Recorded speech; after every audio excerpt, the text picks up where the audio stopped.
Welcome to this HSE enforcement case study, detailing life-changing injuries that occurred at a waste and recycling yard. This incident was entirely preventable, resulting in a heavy fine, and serving as a crucial warning to the entire industry. In March 2024, a 21-year-old worker went to his job at a waste and recycling yard in Lancashire, and left with injuries that would change his life forever. This is an HSE enforcement case study that every employer, manager, and safety professional in the waste industry needs to hear. Because this didn't have to happen. And according to the health and safety executive, it absolutely should not have. On the 12th of March 2024, at a waste and recycling yard in Lancashire, a young employee was doing what he did every day, hand-sorting waste material alongside 3 colleagues. At the same time, a Telehandler, a large industrial vehicle, was operating in the very same yard. There was no separation, no barrier, no safe zone.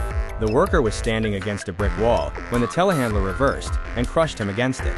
He was hospitalized for nearly 2 weeks. The injuries sustained in this incident were catastrophic. The worker suffered multiple fractures and nerve damage to his right arm. He sustained internal organ injuries. He lost partial hearing in his right ear. And as a result of a blood clot caused by the trauma, he suffered permanent sight loss in his right eye. He was 21 years old. These are not temporary setbacks. These are life-changing, irreversible consequences, caused by failures that were entirely within the employer's control.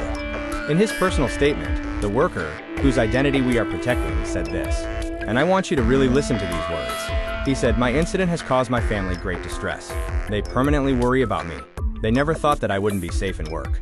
They say you never expect to see your child go off to work and get a phone call to say they might not survive." That is the reality behind every enforcement notice, every fine, every court appearance. A family that will never stop worrying. A young man whose life was altered in seconds. So what did the health and safety executive find when they investigated? The findings were damning. The company had carried out no suitable or sufficient risk assessment for the work being carried out in that yard. There was no physical segregation whatsoever between pedestrians and moving vehicles. Workers were routinely placed in the same space as operating machinery, putting them in what the HSE described as considerable danger on a regular basis. And there was one more critical failure. The telehandler involved in the incident was missing its reversing mirrors. The operator could not clearly see behind the vehicle while reversing. This was a known deficiency, and the company had done nothing about it. The company was prosecuted under Section 2, Subsection 1 of the Health and Safety at Work Act 1974, the foundational piece of legislation that places a duty on every employer to ensure the health, safety, and welfare of their employees. They pleaded guilty. At Blackburn Magistrates Court on the 11th of March 2026, the company was fined £24,000 in order to pay costs of £4,777, a total financial penalty of just under £29,000. But no fine can give back what this worker lost. This prosecution could have been avoided entirely. The measures required were not extraordinary, they were basic legal obligations. A proper workplace transport risk assessment should have been completed before work ever began. Physical barriers, or clearly marked zones, should have separated vehicle routes from pedestrian areas. Safe refuges should have been provided so that workers could step clear whenever vehicles were in operation. The telehandler should have been maintained to a roadworthy standard, with working mirrors as a minimum requirement. And supervisors should have been enforcing safe systems of work every single day. None of this is complex. All of it is required by law.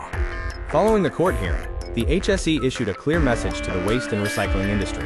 They stated that this case should serve as a reminder to all businesses operating in this sector to ensure that workplace transport is appropriately considered, and that control measures are introduced to ensure the proper separation of vehicles and pedestrians. This is not guidance. This is not a recommendation. This is a legal requirement, and the HSE has made it clear they will prosecute those who fail to meet it. For those watching who are responsible for health and safety in their organization, the legal framework here is straightforward.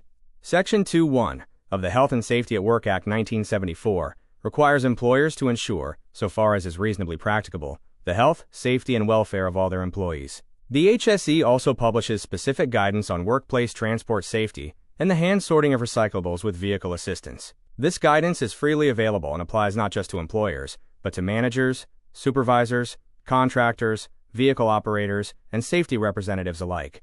There is no excuse for not knowing what is required. So what are the lessons from this case?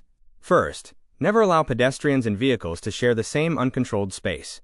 The consequences, as we have seen, can be catastrophic. Second, risk assessments must be completed, must be suitable, and must be acted upon.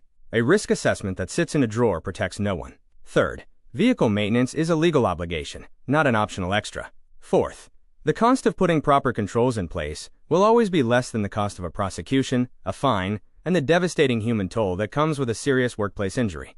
And finally, one preventable incident can destroy a life. In this case, it nearly did. Employers in the waste industry, and across all sectors where vehicles and people share the same space, must do better. The HSE is watching, and the law is clear. If you found this case study valuable, please like and subscribe for more HSE enforcement updates and workplace safety content, because understanding what goes wrong is the first step to making sure it never happens on your watch.